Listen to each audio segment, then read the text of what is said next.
Se você não me pagar aluguel, você tá na rua. Foi isso que eu ouvi da boca do meu próprio filho. No dia seguinte, eu comprei a casa onde ele morava. Mas nem isso foi suficiente para ele me olhar como pai. Eu sou o Toninho. Fui vigia por 30 anos. Trabalhei mais noites do que dormi. Criei meu filho com tudo que eu podia. E com o que eu não podia também. Mas hoje, eu moro sozinho na casa que um dia foi dele. E tem noites em que o silêncio é tão pesado que parece que a parede respira. Então eu resolvi contar. Contar tudo. Com calma. Sem raiva. Só com verdade.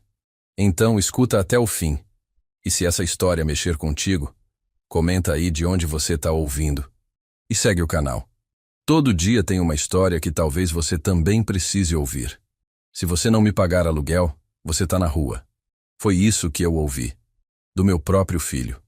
O mesmo menino que eu carreguei no colo com febre alta, que eu ensinei a amarrar o cadarço, que eu defendia até da sombra. A mesma boca que um dia me chamou de herói, agora me tratava como um estorvo. Ele disse isso sentado na mesa da cozinha, nem me olhou nos olhos. Eu esperei ele rir, dizer que era brincadeira. Mas não era. Ele repetiu sério. Disse que eu estava abusando da boa vontade dele e que ninguém vive de favor. A faca entrou fundo, mas eu engoli em seco e fiquei quieto. Não era a primeira grosseria. Só que aquela foi diferente. Aquela tinha gosto de corte final. Eu aceitei morar com ele depois que a Cida partiu. Meu coração já andava fraco. Minha pressão caía do nada. E a casa ficou grande demais só para mim. Ele que ofereceu o quartinho dos fundos, disse que seria melhor assim. Mas bastou eu colocar os pés ali para perceber o incômodo. O bom dia vinha seco. Os olhares eram curtos. Os silêncios longos. Eu comia depois que eles comiam. Lavava minha louça à parte. Nunca encostei num talher que não fosse meu. Ainda assim, virei um peso. Eu via na cara dele. O desprezo mora no canto da boca, sabe? Fica ali escondido. Mas uma hora ele escapa. E escapou naquela manhã. Ele me olhou como quem olha um desconhecido. E falou do aluguel como se eu fosse um inquilino atrasado. Foi um negócio tão frio, tão... sem coração. Eu passei a vida toda fazendo o possível para que ele tivesse o mínimo. Nunca tive estudo, mas tive honra. Trabalhei de vigia noturno por mais de 20 anos. Dormia em cadeira de ferro, com casaco fino no frio. Chegava em casa quando o sol já estava quente, só para ver ele acordar para a escola. Nunca deixei faltar nada. Naquela noite, depois do que ele disse, eu deitei no colchão duro e não consegui dormir. Fiquei lembrando da vez que ele caiu de bicicleta e abriu o queixo. Eu corri feito louco até o postinho, carregando ele no colo, sujo de sangue e areia. Ele me olhava com medo, mas confiava. Aqueles olhos sumiram. Hoje, os olhos dele não me enxergam mais. Só veem o velho, o incômodo, o resto. Naquela madrugada, enquanto ele roncava no quarto dele, eu tomei um café amargo, peguei minha calça de brim e saí. Fui pro centro resolver o que meu coração mandava. Fui direto no cartório. Pedi a matrícula da casa. Tinha ouvido os vizinhos cochicharem, visto uns envelopes com carimbo de banco. O papel veio dobrado, com um selo vermelho. A casa não era dele. Era do banco. Ele estava devendo até o pescoço. Hipotecada, prestes a ser leiloada. Aquilo me doeu mais ainda. Ele estava prestes a perder tudo e ainda teve coragem de me cobrar aluguel. Eu fiquei parado na calçada do cartório com o papel na mão e um nó na garganta. E ali, sem pensar duas vezes, tomei uma decisão. Peguei o dinheiro da chácara do meu irmão, herança que ele me deixou antes de partir, e comprei a casa. Fiz tudo no meu nome. Não falei nada para ninguém. Esperei a papelada ficar pronta. Assinei com calma, respirei fundo. Quando voltei para casa, a chave pesava no bolso. O coração mais ainda. Esperei ele chegar do trabalho. Estava cansado, suado, como sempre. Eu pedi pra gente conversar. Mostrei os papéis. Expliquei a dívida, a hipoteca, tudo. Disse que agora a casa era minha. Ele riu.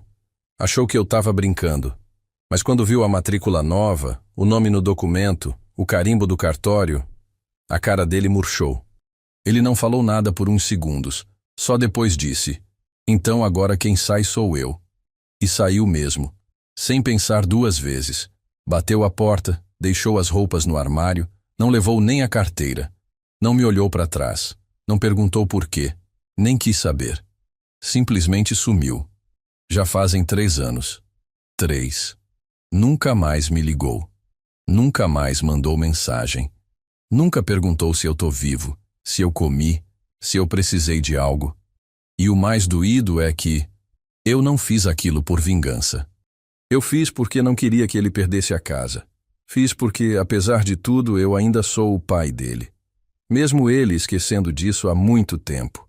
Hoje eu moro aqui sozinho, no mesmo quartinho dos fundos onde ele me colocou. Porque, no fundo, mesmo tendo meu nome no papel, essa casa nunca foi minha. É uma casa vazia, fria, cheia de ausências. Cada canto me lembra um silêncio. Cada parede me devolve um eco. Às vezes eu esqueço que ele não tá mais aqui e ainda boto uma xícara a mais no café. O tempo passa, mas tem hábitos que não passam. Eu tento me ocupar, cuidar do jardim, varrer o quintal. Mas tudo me lembra ele. Tudo me lembra o que eu perdi e o que ele nunca percebeu que tinha. E sabe o que mais machuca? Não é a solidão, é o desprezo. É saber que você deu tudo e ainda assim virou um fardo. É saber que o sangue que você gerou te olha como um estranho. Eu não quero aplauso, não quero tapinha nas costas. Só queria respeito, um mínimo de gratidão, um gesto pequeno, um obrigado, mas nunca veio. Talvez nunca venha. E talvez ele nunca entenda o que eu fiz por ele. Nem se um dia eu não estiver mais aqui. Talvez só então ele perceba. Mas aí vai ser tarde, como sempre é. Mesmo assim, eu ainda deixo a porta destrancada às vezes. Vai que um dia ele volta. Vai que o orgulho cansa. Vai que o silêncio pesa. Vai que ele lembra que, antes de tudo, eu sou o pai dele. E pai é até depois do fim. Mesmo que o filho esqueça disso. Mesmo que nunca mais me chame de pai. Mesmo que nunca mais me olhe como antes. Então escuta até o fim. E se essa história mexer contigo, comenta aí de onde você está ouvindo e segue o canal. Todo dia tem uma história que talvez você também precise ouvir. Teve uma vez que eu vendi minha moto para pagar o vestibular dele. Era a única coisa que eu tinha além da roupa do corpo. Era velha, barulhenta, tanque furado e escapamento solto. Mas era minha. E eu era doido por aquela moto. Foi nela que eu levei a Cida no primeiro passeio. Foi nela que eu chegava no serviço quando não tinha ônibus. Só que ele veio um dia com um papel na mão, tremendo, dizendo que tinha passado na primeira fase da faculdade. Faltava pagar a segunda etapa e a grana que ele tinha não dava. Eu olhei para a moto, depois olhei para ele e vendi. Não reclamei, nem hesitei. No mesmo dia, levei a moto para um conhecido meu do serviço que vivia querendo comprar. Peguei o dinheiro contado, notei que ele estava feliz, animado. Só me disse: "Prometo que vou retribuir, pai." Mas nunca retribuiu. Eu voltei para casa andando a pé. Demorei mais de 1 hora. Cheguei com as pernas doendo, mas o coração cheio. Achei que aquilo ia ser um novo começo para ele, que a vida dele ia mudar, que ele ia ser alguém, e ele foi. Se formou, arrumou um bom emprego, comprou carro, apartamento. Mas nunca falou da moto, nunca lembrou do sacrifício. Essa história ninguém sabe, nem os amigos dele, nem a esposa. Só eu.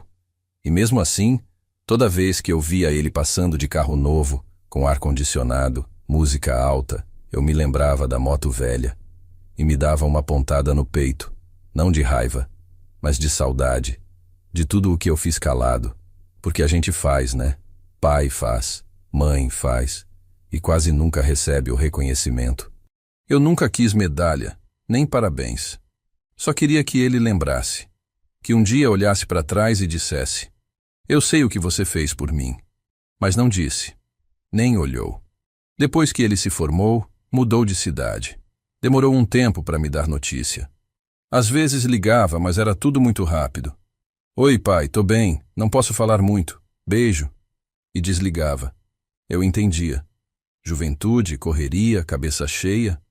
Mas à noite, quando a Cida dormia, eu ficava sentado na varanda, escutando o vento e pensando: será que ele ainda lembra de mim? Será que aquele menino que eu levava nas costas para atravessar o alagado ainda vive dentro dele?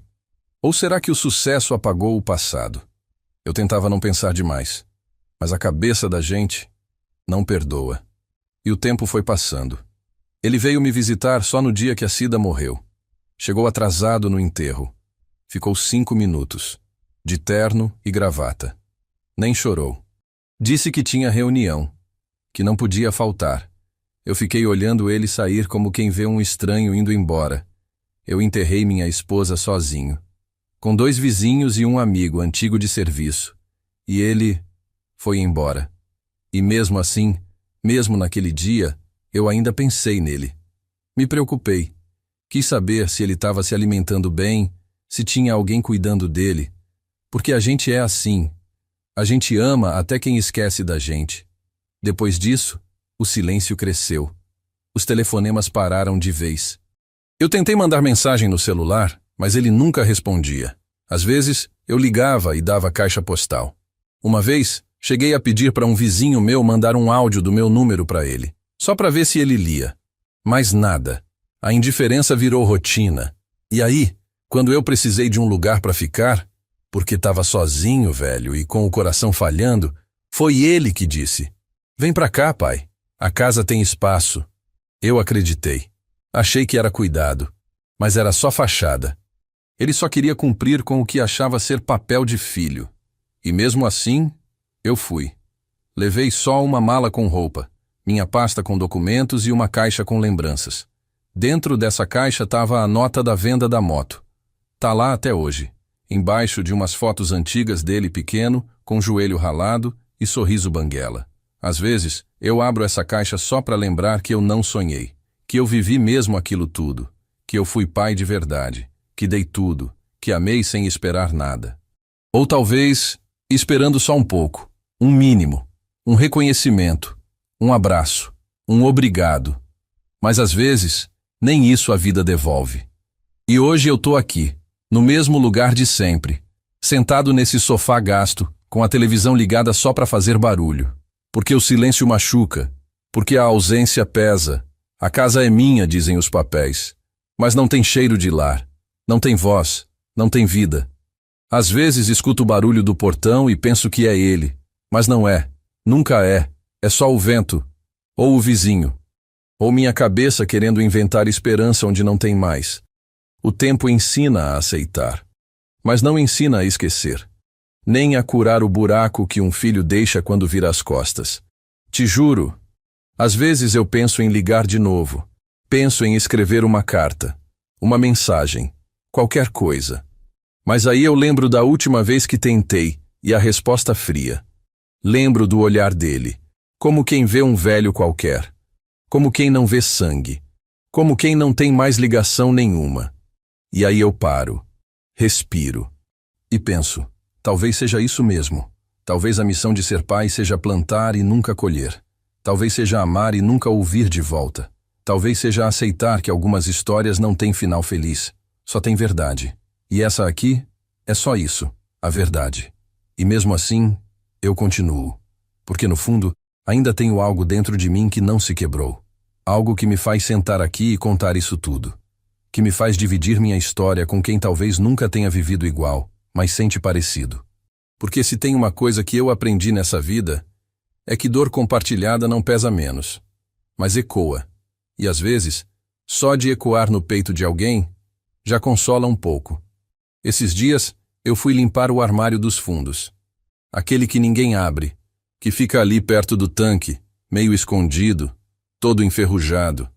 Fazia tempo que eu nem encostava nele, mas deu um estalo, sei lá por quê, e eu resolvi dar uma arrumada. Dentro tinha caixa de ferramenta, umas roupas velhas, e no fundo, embaixo de um saco de jornal antigo, tinha a mochila do meu filho. Aquela mesma, da escola. Azul escuro, com um chaveirinho desbotado pendurado no zíper. Quando eu vi aquilo, meu coração parou um segundo, porque fazia anos que eu nem lembrava da existência daquela mochila. E ela estava ali, cheia de pó, cheia de coisa que ele nunca mais tocou. Abri devagar, com medo até de quebrar o zíper de tanto tempo guardada. Lá dentro tinha caderno, folha rabiscada, uma foto nossa numa pracinha e um bilhete. Um papel dobrado, com a letra dele ainda meio torta, de quando era moleque.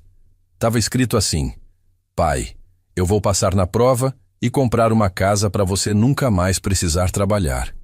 Eu li aquilo umas 4, 5 vezes. A letra tremida, o traço inseguro, mas a promessa tão bonita, tão limpa. Aquilo me desmontou. Sentei no chão mesmo, com a mochila no colo, e chorei. Chorei como um menino. Porque ali, naquele pedaço de papel, estava o filho que eu perdi e nunca soube quando. Eu fiquei ali um tempo, não sei quanto. O sol já estava indo embora quando percebi. E enquanto eu segurava aquele bilhete, só conseguia pensar em uma coisa: em que momento ele deixou de ser aquele menino? Em que momento ele deixou de me ver como alguém digno? Como alguém que merecia uma casa sem trabalho, como ele escreveu?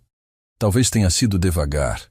Talvez a vida tenha arrancado isso dele aos poucos. Mas alguma coisa quebrou no caminho. Porque o homem que me mandou pagar aluguel não é o mesmo menino que escreveu aquele bilhete. E isso me rasgou por dentro de um jeito que nem a solidão consegue rasgar. Eu lembrei de tudo naquele momento. Da gente indo para a escola juntos. Eu de calça surrada e camisa de botão, ele com o uniforme passado pela mãe. A gente dividia um pão no caminho. Eu deixava ele na porta e ficava esperando do outro lado da rua, só para ver ele entrar. Tinha orgulho. Orgulho bobo, de pai simples. Eu não sabia das palavras certas, não sabia ensinar matemática, nem essas coisas difíceis. Mas eu estava lá, todo dia, presente, constante. E mesmo assim, parece que isso não bastou. Parece que o mundo dele foi se enchendo de outras vozes, outras ideias, e a minha foi ficando para trás. Talvez eu tenha errado em não dizer, em não cobrar, em não lembrar a ele tudo que eu fiz. Eu engoli muito. Fui o tipo de pai que achava que amor se mostrava com silêncio, que cuidar era calar, que presença valia mais do que discurso. Mas hoje eu vejo que, às vezes, quem cala também perde. Perde espaço. Perde lugar no coração dos outros. E talvez eu tenha sido esquecido por causa disso. Porque nunca bati na mesa. Nunca pedi de volta. Nunca disse: filho, olha para mim. Eu fui só ficando, só amando, só esperando. E agora, só lembrando. Guardei o bilhete de novo. Mas agora tá comigo. Não vou mais deixar escondido. É tudo o que me sobrou dele, além das dores. Às vezes eu leio antes de dormir, para ver se aquela promessa me consola, para ver se aquele menino ainda existe em algum lugar dentro do homem que ele virou. Porque se existe, talvez um dia ele lembre. Talvez um dia ele volte. Talvez ele procure aquela mochila velha. E talvez, só talvez, ele sinta o que eu senti quando encontrei. Porque tem dor que só quem é pai entende. Só quem já se doou inteiro e não foi visto. Só quem carregou no colo e foi esquecido em pé. Hoje, quando passo pelo armário, olho diferente. Ele virou quase um altar. Um canto sagrado daquilo que sobrou da minha paternidade. Não tem foto de formatura, nem diploma, nem troféu. Tem só o que importa. Um rabisco sincero, de um tempo em que eu ainda era tudo para ele. E isso já diz muito, já pesa muito. É pouco no mundo, mas é tudo para mim. Porque o amor de um pai, ele aguenta a ausência. Mas não esquece o tempo em que foi necessário. A dor não é ser deixado. A dor é saber que você já foi amado. E agora é só passado. Nunca contei isso para ninguém. Nem para Cida na época. Guardei só para mim. Porque tem humilhação que a gente não consegue dividir. Porque tem coisa que mesmo quando passa, fica presa por dentro, fazendo barulho. Foi um dia comum, num mercadinho perto de casa. Eu tinha ido comprar arroz e sabão em pó. Coisa pouca. Mas quando fui passar no caixa, meu cartão não passou. 3 vezes. A moça tentou ajudar, tentou sorrir, mas tinha gente atrás. E o rapaz que estava na fila bufou. Disse bem alto: aposentado atrasa tudo. Eu queria sumir. Eu só dei um sorrisinho torto, fiz que não ouvi e disse que ia voltar depois. Deixei as coisas no balcão e saí. O pior não foi nem o cartão ter recusado. Foi o jeito que me olharam. Como quem olha alguém inútil, como se eu estivesse pedindo esmola. E eu nem pedi. Só quis pagar o que era meu, mas ali naquela fila eu percebi. A gente fica velho e o mundo começa a nos empurrar para fora. Ninguém tem mais paciência. Ninguém quer ouvir. Ninguém pergunta se você está bem. Eu andei até em casa com o estômago vazio e a alma rasgada. Cheguei e fui direto para o quarto. Nem acendi a luz. Sentei na beirada da cama e fiquei olhando para o chão. Era só um episódio pequeno, mas doía como uma pancada. Não era só o cartão recusado. Era o que aquilo significava. A sensação de que eu não fazia mais parte, de que ninguém me via, nem no caixa do mercado, nem dentro da minha casa. Era tudo silêncio. E pior, um silêncio cheio de coisa, de ausência, de desprezo, de lembrança. Porque quando a gente é jovem, todo mundo te chama, te escuta, te espera. Mas depois, você passa a ser só o velho que atrasa a fila. No outro dia, eu voltei lá. Fui com dinheiro no bolso, em cédula. A mesma moça do caixa estava lá, e quando me viu, deu um sorriso triste. Acho que ela entendeu. Não disse nada, só passou os produtos e me desejou um bom dia. Eu agradeci, abaixei a cabeça e saí. Mas desde então, nunca mais consegui entrar naquele mercado do mesmo jeito. Toda vez que eu empurro aquele carrinho, me dá um aperto. Como se cada passo ali dentro fosse uma lembrança de que o tempo passa para todos, mas para o velho, ele pesa diferente. Porque além do corpo, ele carrega a memória de não ser mais necessário. Foi aí que eu comecei a perceber outras coisas. No banco, a atendente falava comigo alto demais, como se velhice fosse sinônimo de surdez. No ônibus, ninguém mais oferecia lugar. E quando eu ia falar com alguém, tinha que repetir 2, 3 vezes para me ouvirem. Eu fiquei pensando, será que é assim que tudo termina? A gente começa como filho querido, depois vira pai presente. E no fim, sobra isso? Uma sombra no corredor? Uma voz que ninguém escuta? Um corpo que só atrapalha os outros? A sensação de desaparecer em vida é a pior que existe. É como ser fantasma sem ter morrido. E dentro de casa não era diferente.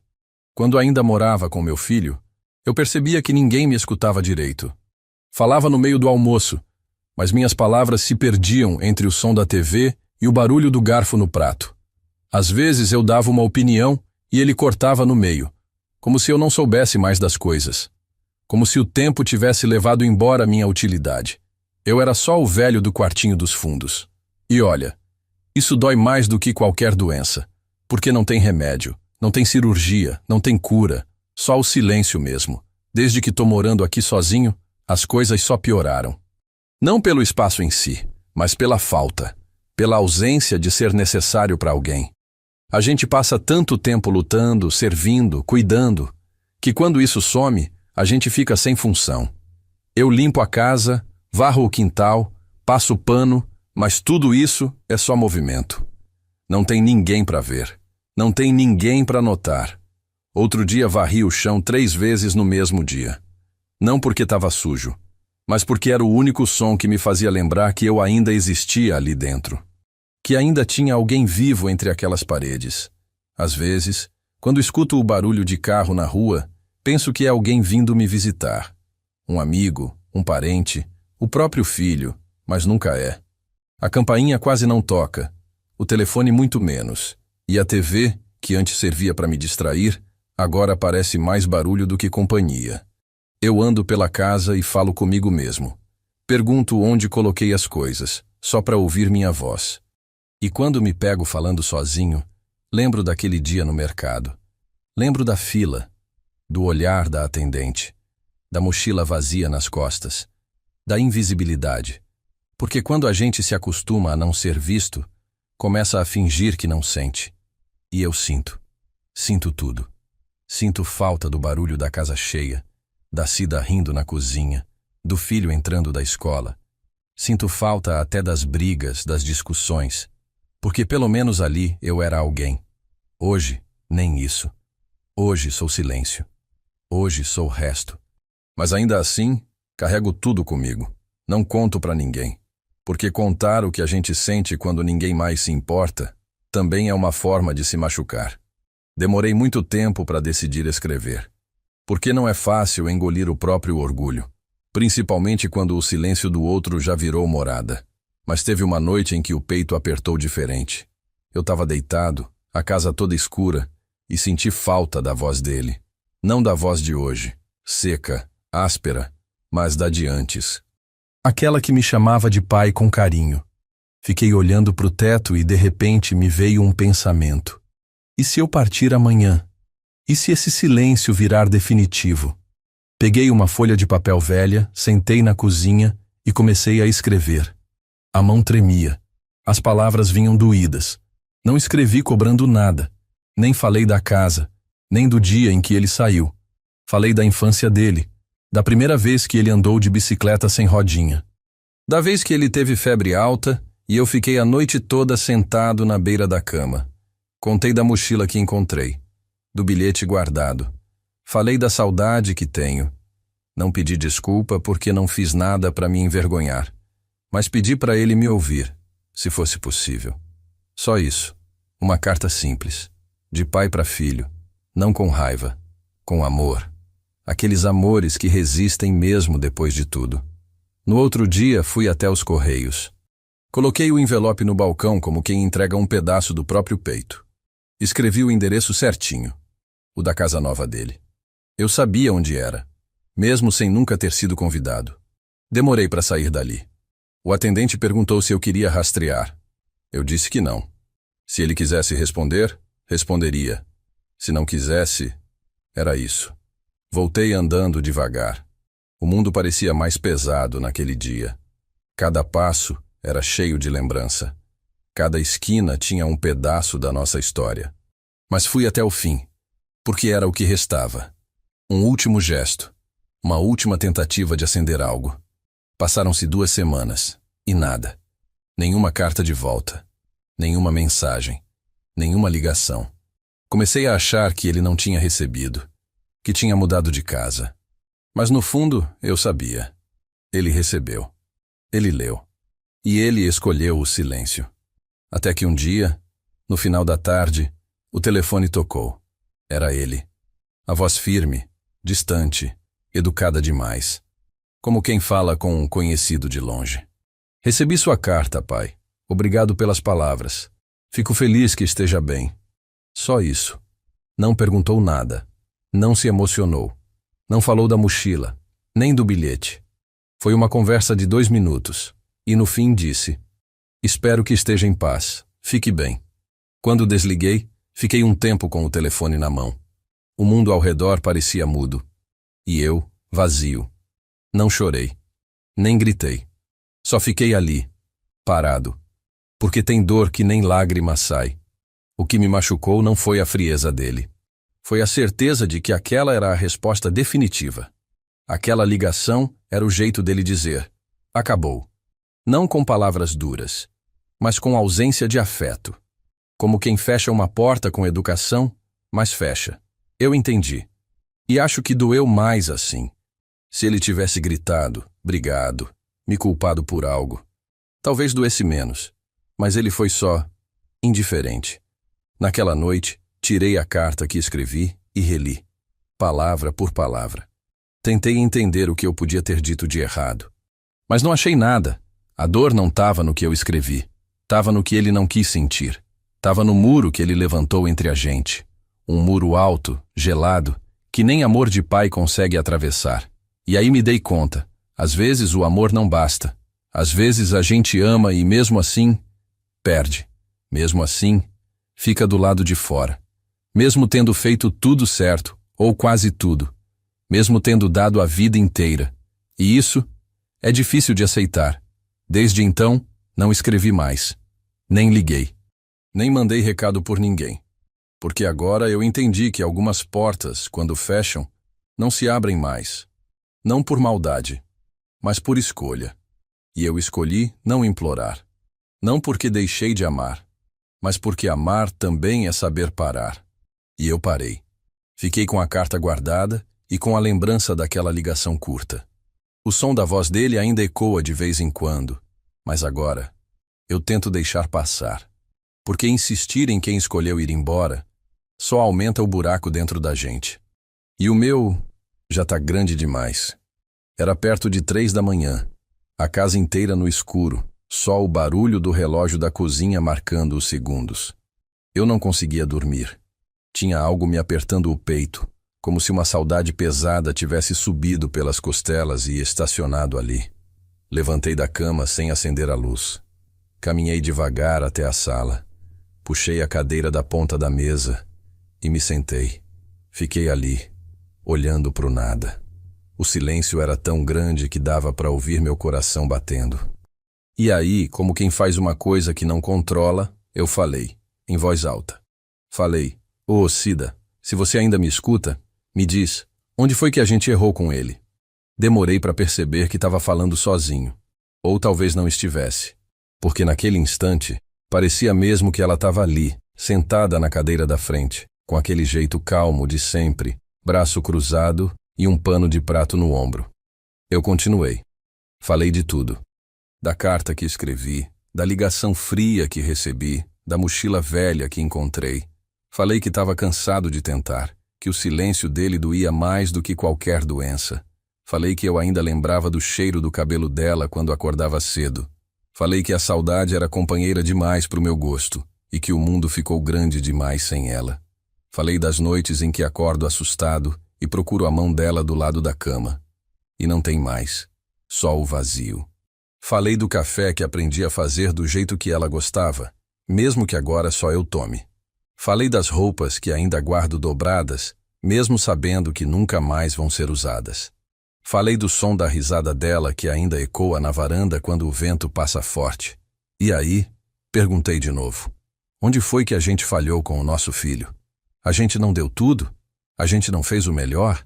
A gente não abriu mão de sonho, de tempo, de descanso? Cida era a razão do equilíbrio aqui em casa. Quando eu endurecia, ela amaciava. Quando eu me calava, ela falava. E quando ele brigava comigo, era ela quem costurava a gente de volta.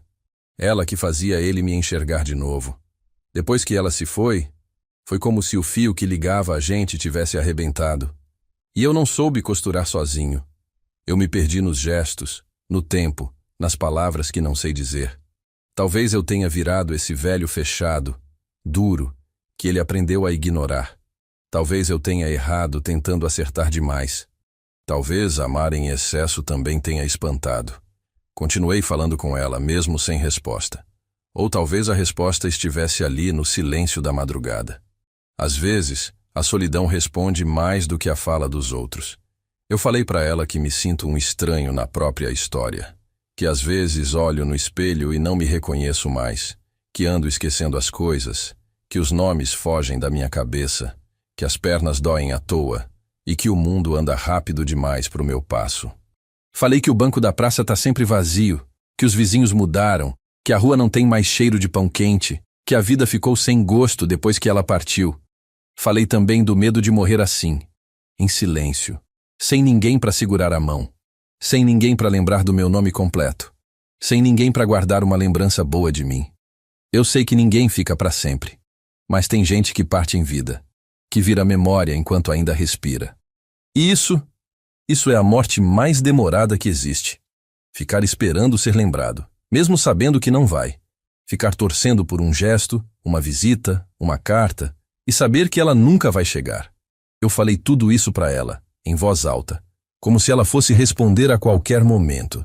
Fiquei ali mais de 1 hora, olhando para o canto vazio da mesa onde ela costumava deixar a caneca dela. Senti o cheiro do café que já não existe mais. Lembrei de quando ela me chamava de meu velho, com aquele riso cansado e cheio de amor.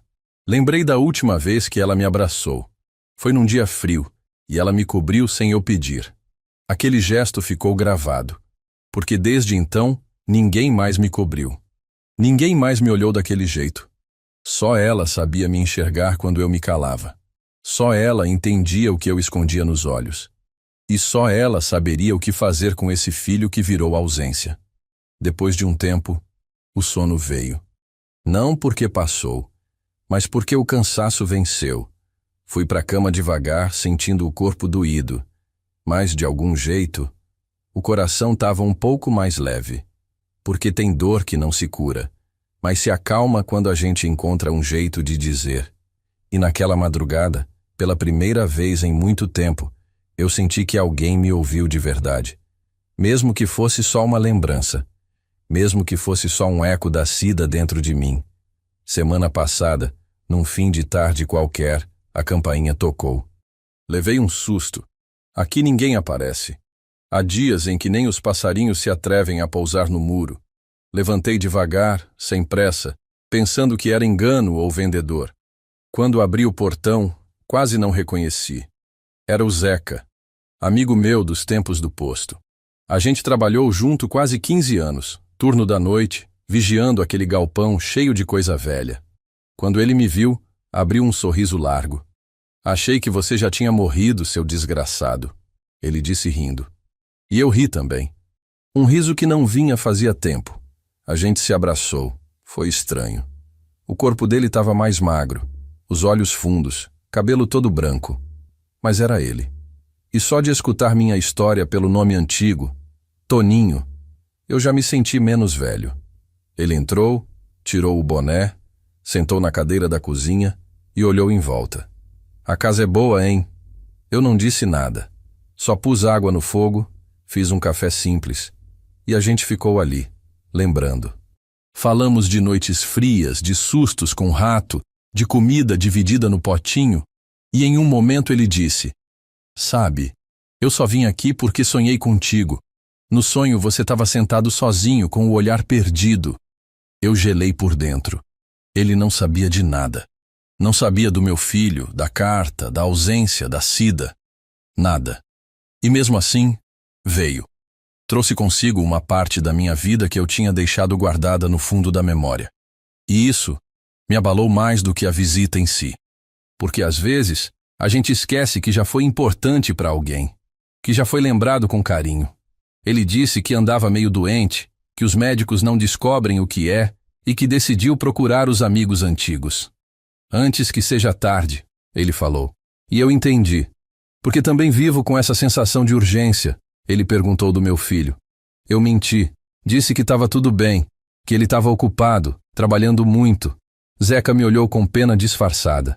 Acho que ele sentiu. Velho reconhece a dor dos outros sem precisar de explicação. Mudou de assunto. Começou a falar da dona Luzia, a esposa dele, que ainda aguenta firme as broncas dele. E contou que a neta mais nova nasceu há pouco tempo. Quando ele falou de neta, minha garganta travou. Fiquei com vontade de perguntar como era, se ela chamava ele de vô com alegria, se sentava no colo, se fazia desenhos. Mas não perguntei. Fiquei só ouvindo. Depois de um tempo ele se levantou, olhou de novo para casa e disse: "Você fez bem por aqui. Tá tudo de pé. Tá limpo. Tá digno." E eu não soube como responder. Porque ele viu uma coisa que nem eu enxergo mais. Eu vejo só o vazio, o silêncio. Mas ele viu dignidade. E isso me tocou. Antes de ir embora, ele colocou a mão no meu ombro e disse: "Você era o cara mais correto que eu conheci. Trabalhava feito bicho, mas sempre sorrindo. Nunca esqueceu o aniversário do meu menino. Você não imagina o quanto eu te respeitava naquela época." Quando ele saiu, eu fechei o portão com a mão tremendo. Não por cansaço, mas pela emoção que ficou.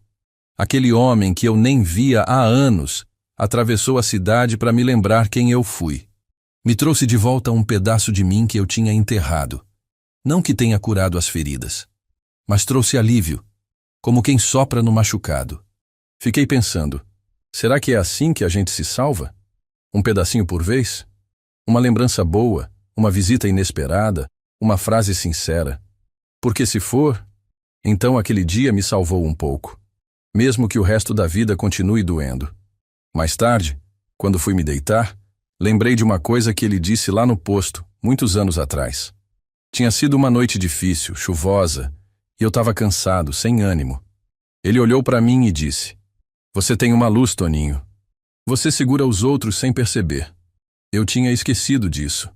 Esquecido que um dia alguém me viu como apoio, como força, como espelho. Hoje, eu me sinto só uma sobra do que fui. Mas talvez, só talvez, ainda tenha um pouco daquela luz acesa. Nem que seja fraca, nem que só brilhe em lembrança dos outros. Ainda assim, é alguma coisa. A dor veio de madrugada. Começou leve, uma pontada no meio do peito, e foi crescendo devagar, como se alguma coisa dentro de mim apertasse aos poucos. Sentei na cama, tentei respirar fundo. Não passou. Senti o braço formigar, o suor frio escorrer pela testa. Na mesma hora pensei, é agora. Fui até a cozinha cambaleando, tomei um copo d'água, encostei na pia e fiquei ali parado. A dor não piorou, mas também não foi embora. Era como um aviso. Um sussurro do corpo me dizendo que o tempo dele estava acabando. E eu, sozinho no meio do escuro, só consegui repetir baixinho. Cida, me espera. Não chamei ninguém, nem vizinho, nem ambulância. Eu sabia que se fosse sério mesmo já teria apagado ali. Como não apaguei, decidi ir ao hospital andando. Eram umas 4 quadras. Fui devagar, a mão no peito, o coração aos trancos, como quem carrega um caixote de memórias nas costas. Quando cheguei, o atendente me olhou como se eu fosse só mais um. Sente ali e aguarde. Sentei. Tinha uma criança com febre, um rapaz de braço enfaixado e uma moça tossindo forte. Esperei 1h30 até me chamarem. Quando entrei, o médico mal levantou os olhos da prancheta. Dor no peito? Pressão? Nome completo? Só isso. Fizeram um exame, mediram a pressão, colocaram uns fios no meu peito. Disseram que não era infarto, mas que eu precisava cuidar melhor da saúde. O senhor já tem idade, né? Como se eu não soubesse. Vai ver, era só ansiedade, seu Antônio. Mas vamos deixar o senhor em observação por algumas horas. Fiquei deitado numa maca, num canto frio, com uma cortina meio rasgada, separando meu espaço de outro senhor que dormia. Fiquei olhando para o teto branco, cheio de marcas de mofo, e pensei, é assim que termina? Sem ninguém do lado. Sem mão segurando a sua. Sem nem saber se alguém sentiria sua falta. Fiquei ali até quase 7 da manhã. Liberaram com uma receita e um papel dizendo que era evento cardíaco leve. Saí com o papel amassado no bolso. A rua já estava clara, o movimento começando, as pessoas apressadas indo para o trabalho. E eu, voltando para casa com o corpo mole e a alma mais ainda. Caminhei devagar, tentando entender o que aquilo tudo queria me dizer. E no fundo, a resposta era simples. A gente envelhece achando que vai embora aos poucos. Mas às vezes é num estalo, num susto, num silêncio. E ninguém fica sabendo. Ninguém se despede. Ninguém repara. Quando entrei em casa, deixei a chave cair no chão. Não por acidente, mas por raiva. De mim, da vida, da ausência. Eu poderia ter morrido naquela maca. E meu filho só saberia semanas depois, quando alguém ligasse para ele. E se ninguém ligasse? Seria só um velho solitário que sumiu. A casa seria invadida, os móveis levados, as lembranças esquecidas. Fiquei sentado no chão um tempo, pensando em tudo o que ainda estava aqui dentro. E aí olhei para o canto da sala, onde ficava o baú da Cida. Um baú velho, com uma alça quebrada. Dentro, nossos álbuns, as cartas dela, a certidão de casamento e um cofre pequeno de metal. Abri o cofre com a chave que pendurava na corrente do pescoço. Lá dentro, 2 coisas, minha aliança e um relógio de bolso. O relógio era do meu pai. Ele me deu no dia que eu completei 18 anos. Todo homem precisa de algo que marque o tempo dele, ele disse. Eu nunca entendi aquilo direito, mas naquele momento, segurando aquele relógio gelado na mão, eu entendi. Era isso. Eu estava marcando o fim do meu tempo. E a pergunta que me rasgou foi: o que ficou de mim? O que restaria, além de um papel amarelado dizendo meu nome completo? Pensei em escrever outro bilhete. Um testamento emocional, talvez. Algo para deixar dentro do baú. Mas as palavras não vieram. Porque eu não sabia para quem escrever. Não tinha ninguém para herdar minhas lembranças. Nem meu silêncio. O filho, ausente. Os amigos, longe. Os vizinhos, distraídos demais para notar. Eu era só um homem com uma chave no pescoço e um relógio parado nas mãos. Quis doar o relógio. Pensei em levar na relojoaria do centro e pedir para dar para alguém que precisasse. Mas na hora de sair, fechei a mão. Não consegui, porque se tem uma coisa que ainda é minha, é o tempo que carreguei sozinho. Passei o resto do dia quieto. Não liguei para ninguém. Não contei nada para ninguém. Nem deixei sinal de que algo tinha acontecido. Voltei para a rotina. Mas dentro de mim, algo tinha mudado. Porque depois que a gente encara a própria finitude, nada mais tem o mesmo gosto. Nem o café, nem o sol da manhã, nem o som do rádio antigo. Tudo fica com cheiro de despedida. A vida começa a parecer um eco. E a gente só quer que alguém em algum lugar escute esse eco e diga: eu lembro de você. Fiquei lembrando de quando era novo. Forte, braço firme, costas retas, passo largo. Cida dizia que eu andava como quem não tinha medo de nada. E era verdade. Eu enfrentava o que fosse. Mas agora, ando curvado. Os pés arrastam. A respiração pede tempo. O espelho mostra um homem que eu quase não reconheço.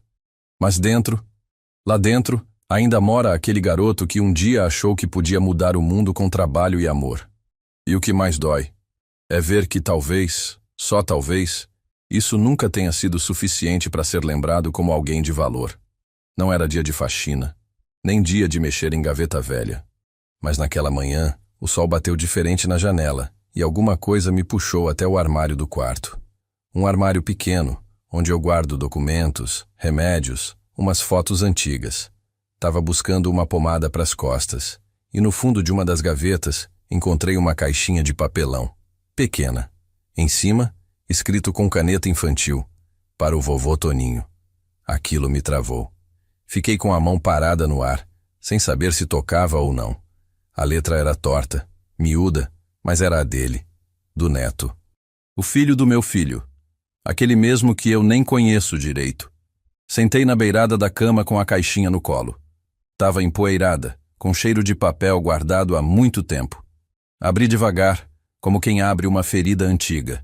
Dentro tinha um desenho. Um desenho simples, feito de lápis de cor, com umas árvores, uma casinha torta e 2 bonequinhos de palito. Um deles tinha cabelo branco e um bigode grande. Embaixo, escrito: eu e o vô Toninho no sítio. Meu coração disparou. Senti a garganta fechar, porque eu nunca levei ele no sítio. Ele só ouviu falar. Certeza que foi a mãe que contou, ou o pai, mesmo que de forma atravessada. Mas, mesmo sem ter ido, ele imaginou. E desenhou. Junto do desenho tinha uma pedrinha, daquelas de jardim pintada de vermelho, e um papel dobrado. Quando abri, li uma frase que fez meu peito estremecer. Pai, o Rafael fez isso na escola e pediu para deixar para o senhor. Não sei se o senhor quer, mas tá aqui. A letra era do meu filho. Pequena, corrida, sem emoção. Mas estava ali. Ele tinha entregado. De algum jeito aquele gesto tinha acontecido. E eu nunca soube, nunca vi, nunca agradeci. A caixinha ficou ali, esquecida na gaveta, enquanto eu achava que tinha sido apagado da história deles. Mas não. Tinha um traço meu em algum lugar. Mesmo que pequeno, mesmo que invisível. Eu chorei. Chorei quieto. Não foi desespero. Foi um choro manso, quase bonito. Como se eu estivesse reencontrando algo que pensei que nunca existiu. Porque aquilo não era só um desenho. Era a lembrança de que eu existi na cabeça de alguém. Que em algum momento, em alguma sala de aula, uma criança pensou em mim. Me desenhou. Me deu forma. Me chamou de vô. Sem nunca ter me visto como tal. Eu fiquei ali por horas, segurando aquele papel como quem segura um bebê. Cuidando para não amassar, para não borrar com as lágrimas. Porque, de repente, aquele desenho era a coisa mais viva que eu tinha. Fui até o baú da Cida e peguei uma moldura velha. Tirei a foto antiga do nosso casamento e guardei com cuidado. Coloquei o desenho no lugar. Botei em cima da cômoda, de frente para a cama. Agora, toda vez que acordo, é ele quem me olha. Aquele bonequinho de cabelo branco e bigode grande. Eu olho para ele e penso, será que ele ainda lembra? Será que ele ainda me imagina como no desenho? Será que ainda pergunta por mim? Eu não sei. E talvez nunca saiba. Mas só de saber que um dia ele pensou, já muda tudo. Fiquei dias sem mexer na caixinha de novo. Mas ela ficou ali, na gaveta de cima, mais perto. Como quem diz, agora eu sei onde você tá. Agora eu sei que não tô tão esquecido quanto achei. Ainda não teve visita, ainda não teve ligação, nem notícia nova.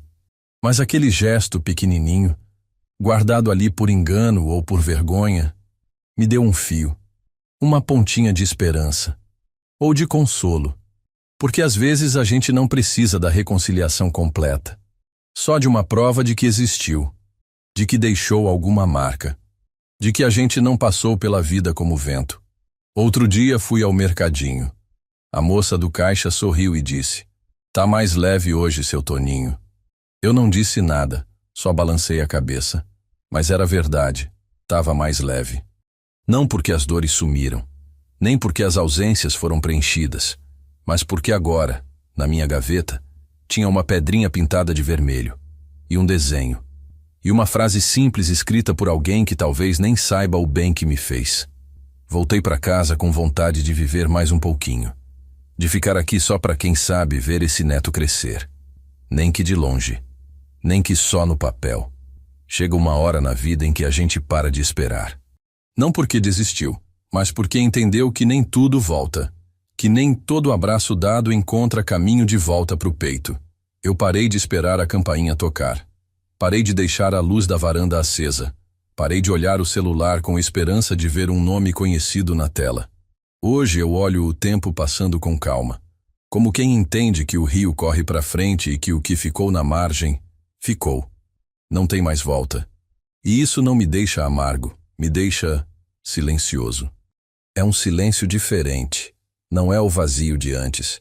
É um silêncio de quem já falou tudo o que podia, de quem já bateu em todas as portas, de quem aprendeu a sentar com a própria dor sem precisar disfarçar.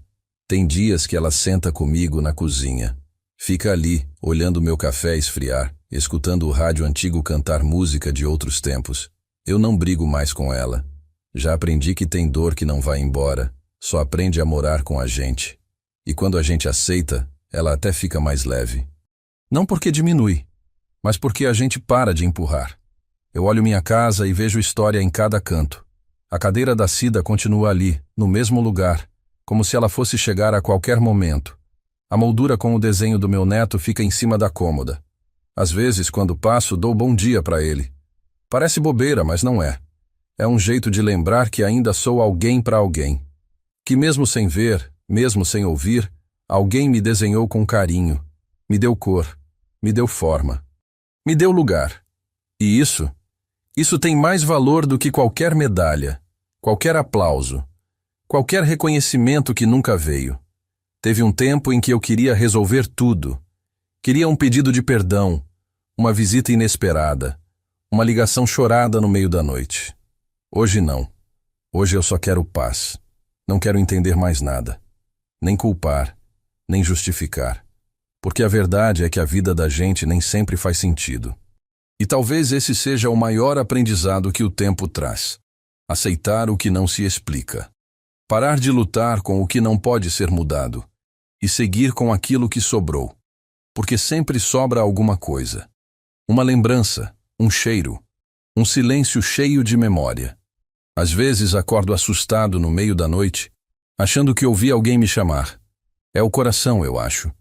Tentando lembrar que ainda pulsa, que ainda tem nome, que ainda sente. Quando isso acontece, eu fico deitado em silêncio, olhando o teto, e repasso tudo o que vivi. A infância pobre, o trabalho duro, a casa simples, o amor pela Cida, o nascimento do nosso menino, as idas ao médico, as brigas na cozinha, os domingos de arroz com farofa. Tudo isso cabe dentro de mim, como se minha história tivesse virado um quarto. E cada memória, um móvel velho que eu me recuso a jogar fora. Outro dia pensei em jogar fora algumas coisas. A pasta de documentos antigos, os cartões amarelados de aniversário, o relógio de bolso do meu pai. Fiquei com eles na mão, um por um. E não consegui, porque essas coisas podem não ter valor para os outros, mas para mim é o que restou. São minhas provas de existência, Meus rastros, meus pedaços, a herança que ninguém quer, mas que diz tudo sobre quem fui. E se um dia alguém encontrar, mesmo que não entenda, vai saber que aqui viveu um homem. Um homem comum, mas cheio de histórias que ninguém quis escutar. E tá tudo bem se não escutaram. Eu aprendi a contar para mim mesmo, a lembrar sozinho, a chorar sem plateia, a sorrir por dentro, a amar em silêncio.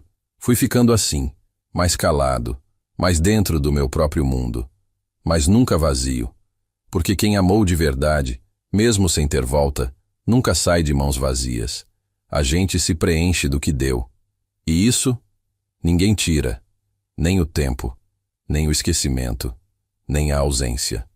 Nem mesmo a morte, que às vezes ronda, mas ainda respeita meu passo lento e meu coração teimoso. Não sei quanto tempo mais tenho. Pode ser um mês, um ano, uma tarde. Mas se amanhã eu fechar os olhos, vou partir com uma coisa em paz dentro de mim. Eu fui inteiro. Fui pai até quando não me deixaram ser. Fui marido até o último sopro da sida. Fui amigo, vizinho, conselheiro, trabalhador. E quando o mundo me empurrou para o canto, eu fiquei em pé. Sem barulho, mas em pé. E isso, para mim, é mais do que suficiente. Não deixei fortuna, nem fama, mas deixei tudo o que pude. E se ninguém lembrar, eu vou lembrar de mim. Então me escuta, se você chegou até aqui. Me escuta com o coração. Porque talvez o que eu vivi, você também esteja vivendo. Talvez você também tenha um silêncio que te acompanha, uma ausência que ainda pesa, uma vontade de ser lembrado. Se essa história bateu aí dentro, comenta aí. Diz de onde você está ouvindo. E se conhecer alguém que também está lutando para ser visto, manda para ele. Porque às vezes, tudo o que a gente precisa é saber que alguém, em algum lugar, ainda lembra da gente. Meu filho me expulsou de casa, e no mesmo dia colocou os sogros para morar lá. Só que, na festa de comemoração, eu apareci. Mas não fui sozinho. Fui junto com o novo dono daquela casa. Então escuta até o fim. E se essa história mexer contigo, comenta aí de onde você está ouvindo e segue o canal. Toda semana eu conto algo que talvez você também precise ouvir. Meu nome é Geraldo, 76 anos, e eu não tô aqui para inventar nada. Só quero dividir algo que eu carreguei em silêncio por tempo demais. Porque tem dores que a gente guarda para proteger os outros, mas que vão comendo a gente por dentro. E essa que eu vivi foi daquelas que arrancam a alma. E mesmo assim, por incrível que pareça, me ensinaram mais sobre mim do que sobre quem me feriu. Eu vivi naquela casa por mais de 30 anos. Tijolo por tijolo, eu paguei com salário de vigia noturno. Trabalhava em prédio comercial, virando noites em claro, com uma lanterna na mão e um radinho preso no cinto. Foi assim que eu paguei cada parcela daquela casa. Não foi sorte, foi luta. Nela eu criei meu filho, o Carlos. Naquele quintal ele aprendeu a andar, a soltar pipa, a jogar bola. Naquela cozinha ele fez o primeiro dever de casa. A Marlene, minha esposa, segurava as pontas enquanto eu corria atrás do sustento. Uma mulher forte, silenciosa, dura, mas doce com o filho. Perdemos ela cedo demais por causa de uma complicação da diabetes. Ela se foi numa manhã chuvosa. E desde então, a casa ficou mais fria.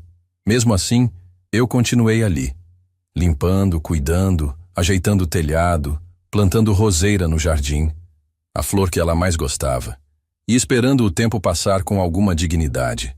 Quando o Carlos cresceu e casou, eu fiquei feliz. Achei que a vida estava andando. Reformei o andar de cima para eles. Ele me agradeceu, disse que eu era o melhor pai do mundo. Eu sorri. Acreditei. Só que o tempo, meu amigo, o tempo foi mostrando outra coisa. O olhar dele mudou. O tom de voz dele mudou. A esposa dele também, educada, mas distante. Aos poucos, fui virando um incômodo dentro da minha própria casa. A TV deles tinha senha. O Wi-Fi era bloqueado para mim. Um dia bati na porta deles pedindo açúcar. Ela respondeu pelo interfone que não tinha. E naquela noite, eu vi ela fazendo bolo. E aí veio o dia. A frase que ainda ecoa na minha cabeça como um tiro silencioso. Carlos me chamou na cozinha, sentou à mesa como se fosse uma reunião de trabalho e disse: Pai, a gente precisa do espaço. Tá ficando apertado. Os pais da minha esposa vão se mudar para cá. A gente pensou que seria melhor o senhor ir para um lugar mais apropriado. Tem uma casa de repouso ali na Muca, boa, limpa. É só para o senhor descansar, aproveitar. Eu não respondi. Olhei para ele, levantei, fui para o quarto e fechei a porta. Juntei minhas roupas em 2 sacolas plásticas, peguei minha Bíblia, um álbum velho de família e o radinho quebrado que eu mesmo consertei uma vez com arame.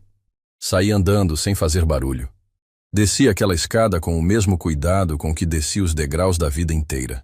E fui embora, sem fazer escândalo, mas com o coração tão apertado que parecia que eu ia morrer antes de chegar na rua. Nos dias seguintes, eu fiquei na pensão do Orlando, um amigo da igreja. Ele me deu um colchão, um canto para dormir e um café amargo que me trouxe de volta para a terra. Fiquei ali, pensando onde foi que eu errei. Revi as fotos, relembrei as noites viradas, as vezes que saí do serviço direto para o pronto-socorro quando o Carlos ficava doente. Relembrei o dia que vendi meu único relógio para pagar a matrícula dele na faculdade. Mas parece que nada disso ficou. O que ficou foi o incômodo. A velhice, a presença que atrapalhava. E aí veio o golpe final. Uma irmã da igreja me chamou no WhatsApp. Seu Geraldo, o senhor viu isso? Ela me mandou um vídeo da casa, uma festa. Churrasco, música alta, bandeirinhas, bexigas. Uma faixa na parede dizia: Nova fase, nova família. Eu dei pause. Voltei. Dei pause de novo. Era minha casa, comemorando minha saída. E no meu lugar, os sogros do meu filho. Foi ali que eu respirei fundo e fiz o que precisava. Peguei a escritura da casa. Peguei os comprovantes de venda. Sim, porque 2 meses antes disso tudo, sem avisar ninguém, eu já tinha vendido a casa. Por precaução. A escritura ainda estava no meu nome. E quando meu filho me expulsou, ele não sabia que já não era mais dono de nada. Ele estava vivendo de favor, na casa de outro. No sábado seguinte vesti minha melhor camisa. Calcei o sapato preto que só usava para ir em enterro. E fui. Junto do novo dono da casa, um homem viúvo, com 2 filhos pequenos, que se emocionou com minha história e comprou a casa com o dinheiro da indenização da esposa. Cheguei no portão. A música parou. A sogra do meu filho me viu. Abriu o sorriso. Olha quem apareceu. E eu só disse: Boa tarde. Vim me despedir da minha casa, porque a partir de hoje, ela não é mais minha, e nem de vocês. Aí apontei para o lado. E o novo proprietário entrou, com papel na mão. A esposa do Carlos empalideceu. Carlos ficou parado, não falou uma palavra. E eu fui embora, sem abaixar a cabeça. Eu não fiz aquilo por vingança. Fiz por respeito. Por mim. Porque tem hora que o silêncio também é resposta. Mas tem horas que a justiça precisa ter voz. Mas você acha que acabou aí? Não. Porque dias depois, ele apareceu. Na pensão. De cabeça baixa. Com os olhos inchados. Mas com a língua ainda presa pelo orgulho. Se essa história está mexendo contigo, comenta aí de onde você está ouvindo. Compartilha com alguém que precisa lembrar que respeito não se herda, se constrói. E segue o canal. Porque todos os dias tem uma nova história. E pode ser que ele ajude a sarar alguma dor da sua também. Depois daquele sábado, depois daquela cena que parecia saída de filme, só que sem plateia, sem aplauso e sem final feliz, eu voltei para a pensão com a alma embaralhada. Não tinha raiva. Também não sentia alívio ainda. Era como se eu tivesse fechado uma porta, mas ficasse com a mão tremendo na maçaneta, sem saber se devia mesmo trancar. Eu não dormi naquela noite. Fiquei sentado na cadeira de plástico do quarto, ouvindo meu radinho velho. A luz do corredor passava por baixo da porta e fazia uma linha amarela no chão. Fiquei ali, olhando para ela como quem olha para a memória. Tentei lembrar da última vez que o Carlos me chamou de pai. Não lembrei. Tentei lembrar da última conversa nossa que não teve silêncio, mágoa ou parede no meio. Também não consegui. No domingo, fui à igreja. Sentei lá no fundo. A pregação era sobre perdão. Aquelas ironias de Deus que a gente nem sabe se ri ou se engole seco. A pastora falou de pais e filhos. Falou de Judas e Pedro. De traição e redenção. E eu fiquei lá fingindo que ouvia, mas cada palavra dela era um espinho entrando por baixo da unha. Porque eu não sabia se o que doía mais era o que ele me fez, ou o que eu tinha deixado de fazer por ele lá atrás. Na segunda-feira eu saí cedo, fui andar. Não tinha rumo, mas o corpo precisava se mexer, porque a cabeça estava pesada. Passei na frente de um mercadinho e parei. Lá dentro vi um menino de uns 10 anos tentando carregar uma sacola que era maior que ele. A moça do caixa olhava, mas não fazia nada. Eu entrei. "Posso ajudar, campeão?" Ele sorriu com os olhos. E naquela hora, eu vi o Carlos pequeno de novo. Vi meu filho com 7 anos, subindo no meu colo, todo sujo de terra, com um carrinho quebrado na mão. E me vi dizendo: "Eu conserto, filho. Papai arruma." Aquela imagem me matou por dentro, porque em algum momento eu parei de arrumar as coisas. Parei de consertar. Talvez tenha sido no dia em que fiquei viúvo. Talvez tenha sido quando aceitei silêncio demais. Ou quando comecei a viver como hóspede dentro da minha própria vida. Voltei para a pensão com aquele nó. Deitei, fechei os olhos e ali, do nada, escutei a campainha. Não pensei que fosse para mim. Mas o Orlando bateu na porta. "Seu Geraldo, é para você. Tem um rapaz lá fora." Fui até a recepção e lá estava ele. Carlos, camisa amassada, cabelo bagunçado, olhos fundos. Me olhou, mas não falou. Ficou ali, parado. Parecia um menino de novo, só que um menino perdido, com vergonha. "Tá fazendo o que aqui?" perguntei. Frio, mais do que eu queria ser. Mas era o que saía. Ele baixou os olhos, mexeu no bolso da calça, tirou um envelope. "É só isso. Vim deixar. O senhor faz o que quiser." Me entregou e saiu, sem olhar para trás. Voltei para o quarto e abri o envelope. Era uma carta, escrita à mão, quase ilegível de tanto rasura e remendo. Começava assim: "Pai, eu não sei se tenho o direito de escrever isso, mas se o senhor estiver lendo, é porque ainda não me apagou de vez." Li a carta inteira. 3 páginas. Ele falava da casa, do susto, da humilhação de ver a própria arrogância desmontada na frente dos sogros. Dizia que a esposa não sabia da venda, que achava que tudo já era deles. Dizia que teve uma crise de pânico na noite seguinte, que chorou no banheiro por 2 horas, que nunca imaginou que eu fosse capaz de fazer aquilo, e que por isso mesmo, pela primeira vez, me viu como homem. Não só como o velho que morava embaixo, mas o que mais doeu foi um trecho no final. Ele escreveu: "Eu cresci achando que o senhor não me amava, que amava mais o trabalho, que preferia o caminhão, a guarita, o silêncio. Quando a mãe morreu, eu fiquei esperando o senhor desabar. Mas o senhor nunca chorou na minha frente. Eu achei que o senhor era frio. Hoje eu entendo que era dor, mas entendi tarde. E talvez tarde demais." Eu dobrei aquela carta com as mãos trêmulas. Encostei na parede e chorei. Não chorei de alívio. Chorei de luto. Porque ali, eu tive certeza de que, por orgulho meu e orgulho dele, a gente passou 20 anos morando junto, mas morando longe. Não respondi naquele dia, nem no seguinte, nem na semana. Porque perdoar não é apertar um botão, e nem sempre um pedido de desculpa encaixa no buraco que a ferida deixou. Mas aquela carta me fez lembrar de algo.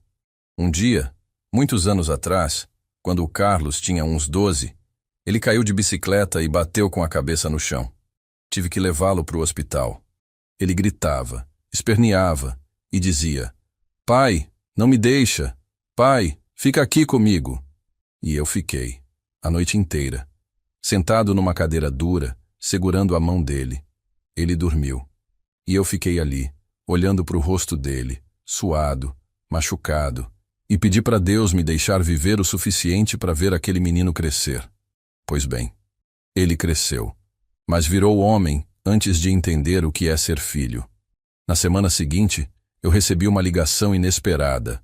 Não era o Carlos, era a sogra dele. A mulher que ocupou o lugar que foi meu. A voz dela era fria, mas educada. "Seu Geraldo, o senhor pode vir aqui em casa? Não é para confusão, é só para conversar." Foi aí que eu percebi que a casa podia ter mudado de dono, mas a história ainda estava sendo escrita. A verdade é que, quando ela me ligou, Eu demorei para responder. Não sabia se atendia com educação ou com o silêncio. Mas ela insistiu. E no fim, talvez por curiosidade, ou por ainda carregar um resto de esperança no peito, eu fui. Voltei naquela casa pela primeira vez desde o dia da festa. Mas dessa vez, sem o dono novo. Fui sozinho, sem papel, sem prova, sem mágoa ensaiada. Fui como quem vai se despedir do que já não tem. E talvez nunca teve de verdade. Cheguei de manhã cedo. Rua ainda úmida da chuva da noite anterior. Vi o portão com a tranca nova, os vasos de plantas diferentes. Nada ali parecia mais meu. Toquei a campainha com a mão firme, mas por dentro eu tremia feito criança em apresentação de escola. Foi ela quem abriu. Dona Jussara, mãe da esposa do meu filho. Sempre educada, sempre com aquele ar de quem não vê, mas julga com os olhos. Ela abriu e me olhou de cima a baixo. Seu Geraldo, obrigada por ter vindo. Eu não respondi. Só entrei. A casa estava com cheiro de carne assada. Devia ter sobrado da tal comemoração. No lugar onde eu costumava pendurar minha toalha, agora tinha uma rede pendurada. No canto da sala, o sofá era outro. A estante era a mesma. Mas minhas fotos não estavam mais lá. E isso me doeu mais do que ver a casa em nome de outro. Porque quando tiram tua imagem, é como se tirassem tua existência. Sentamos à mesa. Ela me ofereceu café. Eu aceitei. O silêncio demorou para acabar. E quando ela falou, foi direto. O Carlos não tá bem. Desde aquele dia, ele anda estranho, calado, se trancando no quarto. Ele se culpa, sabe? Mas também se sente traído. Acha que o senhor armou para ele, que fez aquilo para se vingar. Eu respirei fundo. Mexi o café sem açúcar que ela me deu. Dona Jussara, eu não me vinguei. Eu me retirei. Quem é expulso com dignidade não volta com ódio, só com silêncio. Ela pareceu se abalar com a frase. Abaixou os olhos. E aí, pela primeira vez desde que nos conhecemos, falou sem escudo. Posso te contar uma coisa que talvez o senhor nunca soube? Eu apenas balancei a cabeça. E ela continuou. Quando ele casou com minha filha, ele me disse que queria distância do senhor. Disse que o senhor nunca foi afetuoso. Que não lembrava de um abraço, de um "eu te amo", de uma tarde juntos. Eu tentei entender, mas achei que era exagero dele. Com o tempo, vi que era falta. Essa parte me acertou como faca. Fiquei olhando para o chão. Me senti nu na frente daquela mulher que nunca me engoliu. E ainda assim, ali ela estava, me dizendo que meu filho cresceu sentindo falta de um pai, que estava presente fisicamente, mas talvez ausente no jeito. Mas sabe o que é mais triste? Ela continuou. É que a minha filha disse que o Carlos está começando a aparecer com o senhor, silencioso, seco, duro, e ela está com medo de perder ele, do mesmo jeito que acha que o senhor se perdeu de si mesmo. Não tinha o que responder. Não dava para discutir sentimento de quem nunca se sentiu amado. E a verdade, ela tinha razão. Talvez eu tenha dado tudo pro Carlos, menos aquilo que não se compra, presença emocional. Sempre achei que pagar as contas era amar, que trabalhar dobrado era cuidar, que ser firme era o mesmo que ser pai. Mas no fim talvez ele tenha crescido com fome de abraço e sede de escuta. Fiquei ali por mais uns minutos. Ela me disse que o Carlos estava no quarto. Que eu podia subir se quisesse. Eu disse que não. Que ainda não era a hora. E fui embora. Mas levei comigo a certeza de que, se alguma ponte ainda podia ser construída, teria que partir de mim. Porque quem é mais velho precisa ser o primeiro a estender a mão, mesmo quando a dor ainda está viva. Naquele dia voltei para a pensão e reabri a carta dele. Li de novo. E uma frase me pegou de um jeito que não tinha me pegado antes. No final ele escreveu: "Se o senhor quiser me perdoar um dia, eu vou entender. Se não quiser também. Mas saiba que tudo que eu sou veio do que o senhor foi, pro bem e pro mal." Fiquei com aquilo na cabeça. Tudo que ele é veio de mim. Então se hoje ele é seco, frio, fechado, foi espelho. E eu, sem perceber, passei para ele não só o pão, mas também o silêncio, a ausência, o medo de sentir. No dia seguinte, recebi uma ligação inesperada. Uma voz jovem, ansiosa. Seu Geraldo, é o Mateus, seu neto. Posso passar aí para conversar? E foi naquele encontro que eu descobri que o silêncio entre mim e meu filho não tinha nascido da raiva, mas de uma ferida antiga que passou de pai para filho, e agora ameaçava se repetir de novo.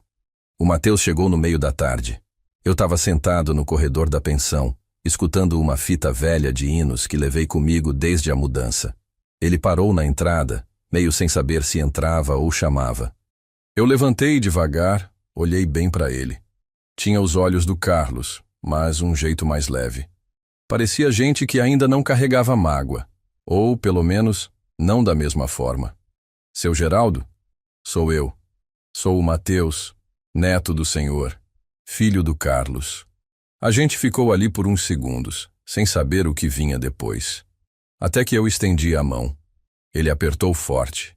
E pela primeira vez em muitos anos, um pedaço do meu sangue me olhou com respeito, com vontade de ouvir. Entramos. Ele ficou em pé no quarto, olhando para o ambiente apertado, humilde. "O senhor mora aqui?" perguntou. Eu disse que sim, que era pequeno, mas bastava. Ele sentou na beira da cama e foi direto. Vim porque eu queria entender. Meu pai não fala. Minha mãe só chora. E a avó Jussara disse que o senhor vendeu a casa e deixou todo mundo sem chão. Queria saber se isso é verdade mesmo. Naquele momento, eu poderia ter falado qualquer coisa. Poderia ter me defendido, jogado a culpa nos outros. Mas olhei nos olhos dele e disse a verdade. É verdade, sim. Vendi, porque percebi que não fazia mais parte daquele lugar, e ninguém ali me via como dono de nada fazia tempo. Ele ficou quieto, encostou as mãos nos joelhos, pensativo.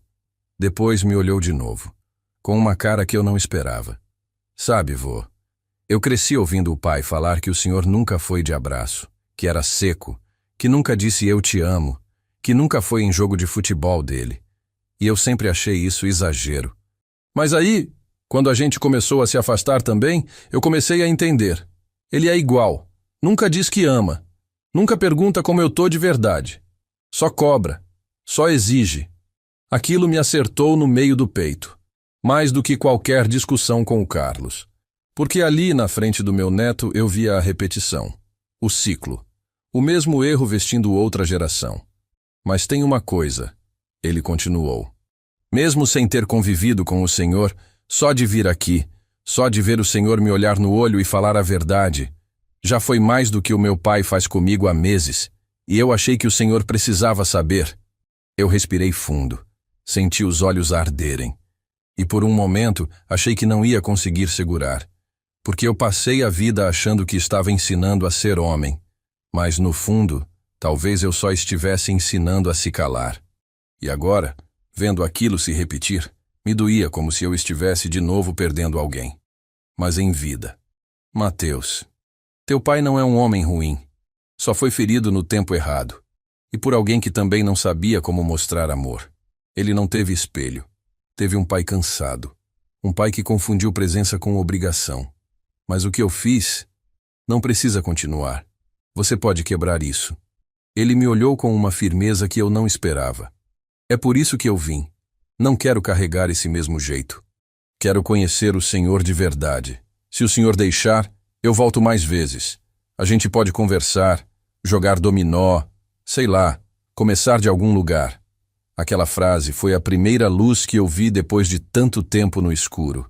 Porque, se o Carlos me via como pedra, o Mateus ainda me via como raiz. Uma raiz ferida, sim, mas viva. E capaz de recomeçar. Ele ficou ali por umas 2 horas. Me contou da escola, dos planos de fazer técnico em eletrônica, do violão que aprendeu a tocar sozinho. Perguntou das minhas histórias de vigia, das madrugadas em que enfrentei assalto com uma lanterna na mão e coragem no peito. Riu. Se emocionou. Me chamou de vô 3 vezes. E eu, cada vez que ouvia aquilo, sentia um pedaço do peso indo embora. Antes de ir, ele me entregou uma caixinha. Achei que o senhor devia ter isso. Era uma foto. Velha. Desbotada. Eu com o Carlos no colo, ainda pequeno, no batizado dele. Eu nem lembrava mais daquela imagem. Ele sorriu. É a única foto que achei com o senhor segurando ele. Estava numa caixa guardada. Quando ele saiu, eu fiquei olhando para aquela foto por horas. E entendi, de verdade, que ainda dava tempo de mudar alguma coisa. Talvez não com o Carlos, mas com quem veio depois. Porque às vezes, a reconciliação não começa no passado, começa no presente, em quem ainda quer te olhar nos olhos sem peso, sem cobrança. Na semana seguinte ele voltou e trouxe o violão. Tocou uma música que ele mesmo compôs. Falava de raízes, de falta, de esperança. Eu ouvi calado. No final ele disse: "Essa é para você, vô, e pro meu pai se um dia ele quiser ouvir." Naquela noite, sozinho no quarto, eu chorei como nunca, porque pela primeira vez em muito tempo, eu não chorei de saudade. Eu chorei de gratidão. Gratidão por ainda haver um eco de mim que não me virou as costas. Passaram-se algumas semanas desde a visita do Mateus. E a cada vez que ele vinha, alguma coisa dentro de mim parecia se realinhar. Como se as rachaduras que o tempo e o silêncio abriram fossem pouco a pouco recebendo uma massa nova, uma tentativa de cura. Não era fácil, nem rápido, mas era alguma coisa. E às vezes alguma coisa é o que salva a gente de desabar de vez. Eu já tinha aceitado que com o Carlos talvez não houvesse mais ponte. Ele continuava no mesmo lugar, vivendo na casa agora alugada pelo novo dono, como se nada tivesse acontecido. Não me procurava, não falava comigo. Mas o Mateus trazia notícias, mesmo quando eu não pedia. E um dia, sem que ele percebesse, deixou escapar uma frase que ficou martelando na minha cabeça. O pai não anda bem. Tá pálido, meio fraco. A mãe dele vive dizendo que é estresse, mas eu acho que tem coisa aí que ele não conta pra ninguém. Fiquei calado, mas não dormi naquela noite. 2 dias depois, eu estava sentado na praça em frente à igreja, quando vi alguém se aproximando. Vinha devagar, camisa larga, calça amassada. Andava como quem carrega mais que o próprio peso. E quando levantou a cabeça, eu soube. Era ele, Carlos. O filho que eu criei e que me expulsou, que nunca mais me olhou nos olhos desde o dia da venda da casa. Sentou no banco ao meu lado, sem pedir. Ficou uns bons minutos em silêncio. E eu respeitei. Só quando ele respirou fundo, começou a falar. Pai, eu tô com um problema. Tô doente. Os exames deram alteração no fígado. O médico falou que é grave. E eu não tenho para onde correr. Não olhei para ele de imediato, mas senti o chão se mover. A garganta apertou. A primeira coisa que pensei foi: por que ele tá me dizendo isso agora? E a segunda foi pior. Será que ele só veio porque precisa de mim de novo? Mas a voz dele tinha um tom diferente, quebrado. E mesmo carregando desconfiança, eu ouvi até o fim. Eu sei que o senhor não me deve mais nada. Sei que eu fui injusto, que eu agi como se o senhor fosse um estorvo. Mas, pai, eu tô com medo e não tenho coragem de contar para mais ninguém. Só o senhor conhece esse medo. Ficamos em silêncio. O vento bateu no rosto. Eu fechei os olhos por uns segundos e ali uma imagem veio na cabeça. Ele, com uns 6 anos, gripado, febril, deitado no meu colo. Eu com uma toalha molhada na testa dele, rezando baixinho para que a febre baixasse. Deus, me dá essa dor no lugar dele. Olhei para ele.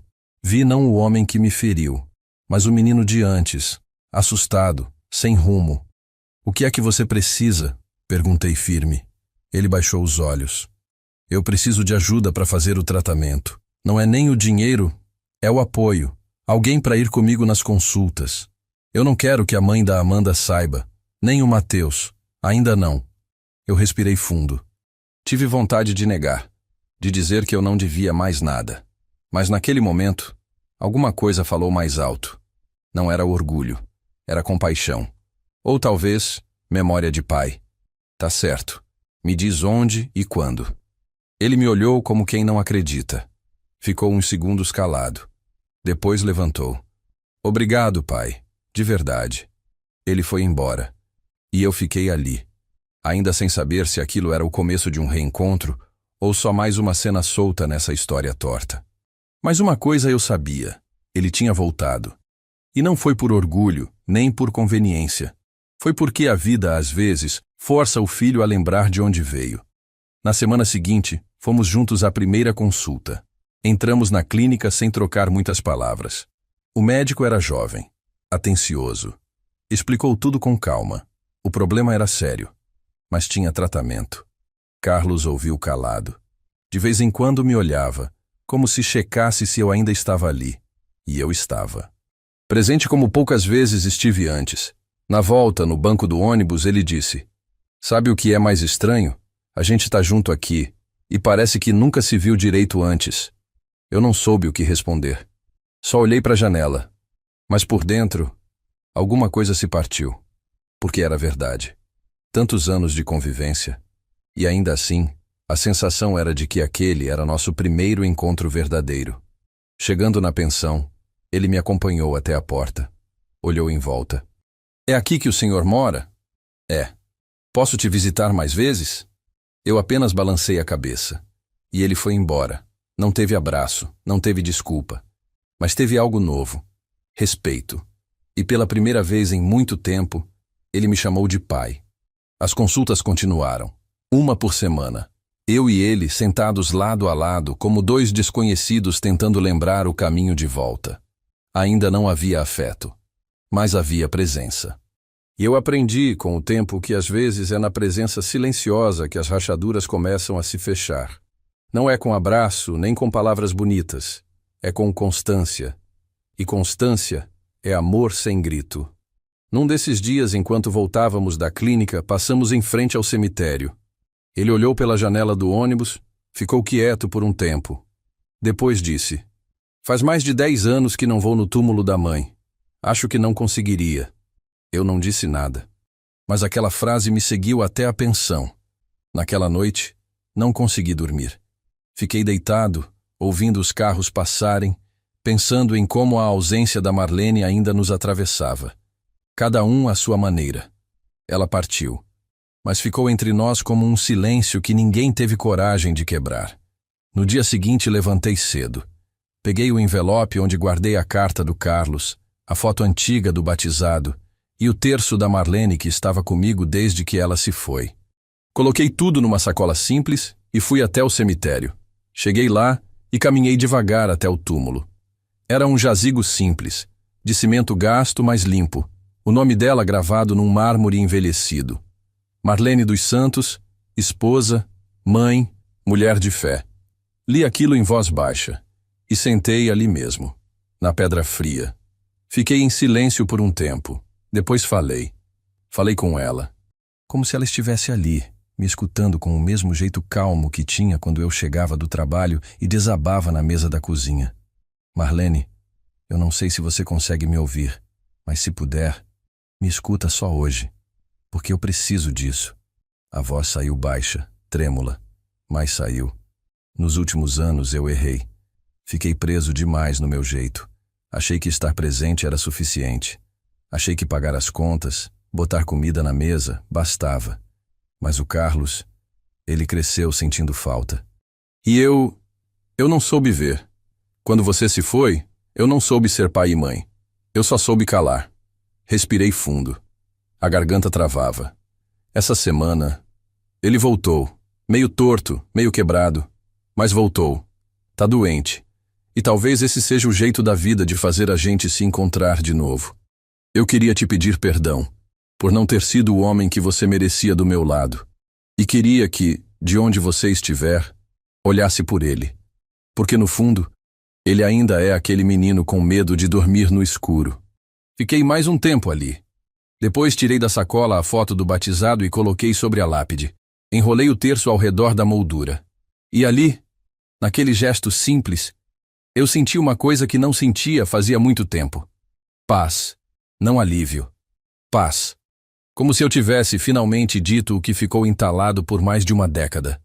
Voltei para a pensão em silêncio. E nos dias seguintes, Carlos percebeu que algo em mim tinha mudado. "O senhor tá diferente", disse ele. "Foi em algum lugar?" Eu olhei para ele. "Fui falar com tua mãe." Ele não respondeu. Baixou os olhos. Mas ali, naquele silêncio dele, eu vi uma lágrima segurada com força, e entendi. Ele também precisava ir lá. Mas ainda não conseguia. Na semana seguinte, ele faltou à consulta. Não avisou. Tentei ligar, mas o celular só chamava. O Mateus me ligou no fim da tarde. Vô, o pai foi internado. Teve uma crise forte. Minha mãe não quis avisar, mas eu soube e achei que o senhor precisava saber. Peguei um ônibus e fui direto para o hospital. Cheguei já de noite. Encontrei o Carlos deitado, olhos fechados, pálido. A esposa dele estava lá. Me viu, mas não disse nada. Saiu da sala quando me aproximei. Sentei ao lado da cama. Peguei a mão dele e fiquei ali, pela primeira vez em muito tempo. Eu rezei por ele em voz alta. Deus, se for para levar, leva em paz. Mas se for para deixar, que seja para a gente se encontrar de verdade dessa vez. Não como pai e filho, mas como dois homens que ainda têm o que curar.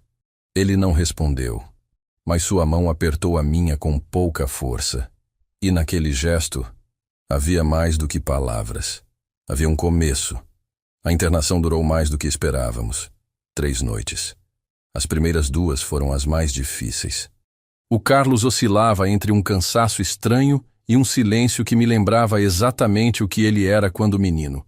Quando não queria mostrar que estava com medo, só se encolhia no canto e fingia força.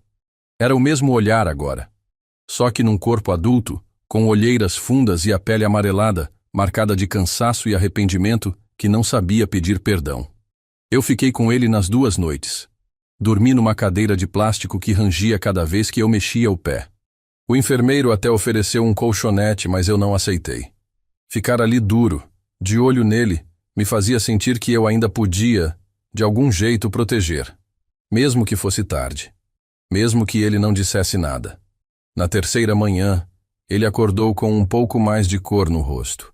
A pressão estabilizada. O tom de voz mais firme, mas ainda curto. Falamos pouco.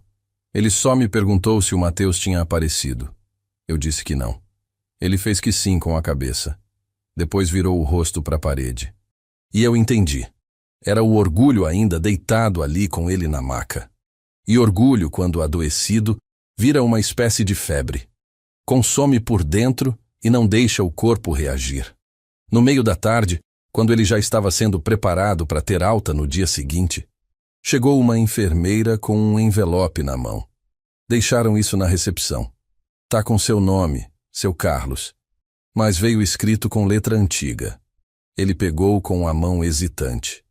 Abriu devagar. Eu notei a mudança na respiração assim que ele leu a primeira linha. A expressão dele endureceu. Não de raiva, de susto. Me olhou como se tivesse visto um fantasma. Foi o senhor que escreveu isso? Não faço ideia do que é. Ele me entregou o papel, mas não soltou completamente. Como se quisesse segurar o tempo antes de eu ler. Mas eu puxei com delicadeza e comecei a ler. Era uma carta antiga, escrita pela Marlene. Reconheci a caligrafia de longe. Com letra inclinada, espaçada, bem marcada. Era uma carta que, até aquele momento, eu não sabia que existia. E pelo conteúdo, não era para mim. Era para ele. Carlos, meu filho, se um dia você encontrar isso, é porque não tive tempo de te dizer tudo em voz alta. Talvez eu tenha partido cedo demais, e você cresceu sem ouvir algumas coisas que precisava. Então, se essa carta te achou, leia com calma. E saiba que eu te amei todos os dias da minha vida, até o último suspiro. A carta seguia com uma ternura que eu tinha esquecido que existia. Ela falava de como ele foi uma criança doce, de como ela via nele traços meus que ele ainda não enxergava. Mas o trecho que nos calou por dentro, ele, deitado, eu, sentado, foi esse aqui. Teu pai não é bom com palavras. Ele ama no silêncio. Ele demonstra no jeito bruto, no trabalho duro, no prato de comida deixado à sua espera. Mas eu vi o amor dele por você, filho. Nos olhos dele quando você dormia. No modo como ele contava seus feitos no trabalho. Todo orgulhoso. Só que ele não sabe como mostrar isso. E se você crescer sentindo falta de abraço, tenta não se revoltar. Tenta entender. porque ele também cresceu sem isso. O pai dele também era assim. E o que eu mais temo é ver esse silêncio continuar em você. Quando terminei de ler, minha mão tremia. Não por emoção pura, mas por vergonha. Pela verdade que estava ali. Uma verdade que ela enxergou antes de todos nós. Ela já sabia que a gente ia se machucar. Que esse silêncio nosso ia se transformar num ciclo de pai para filho, feito doença de família que ninguém fala, mas todo mundo carrega no sangue. O Carlos não falou nada por muito tempo. Só ficou olhando para o teto. Até que ele virou de lado, de costas para mim e com a voz engasgada disse: ela sabia de tudo. E mesmo assim acreditava que eu podia ser melhor que vocês dois. Aquilo me bateu como um martelo, porque no fundo era isso mesmo. A Marlene não era uma mulher de muitas falas, mas ela tinha essa esperança, que a gente fosse melhor, que quebrasse o ciclo. Ficamos os dois ali, calados. Ele com a carta apertada no peito, eu com os olhos marejados, e nenhum de nós com coragem de pedir desculpa. Mas naquela hora, pela primeira vez, a ausência dela uniu a gente. Não em abraço, mas em verdade. E às vezes, a verdade é o único elo possível quando o amor já está tão machucado que não encontra caminho. Antes de ser liberado, o médico entrou no quarto. Disse que o tratamento seguiria, que os exames seriam semanais e que ele teria que evitar estresse. O Carlos ouviu tudo, sério. Depois que o médico saiu, me olhou e perguntou: pai, se fosse você no meu lugar, você diria o que agora?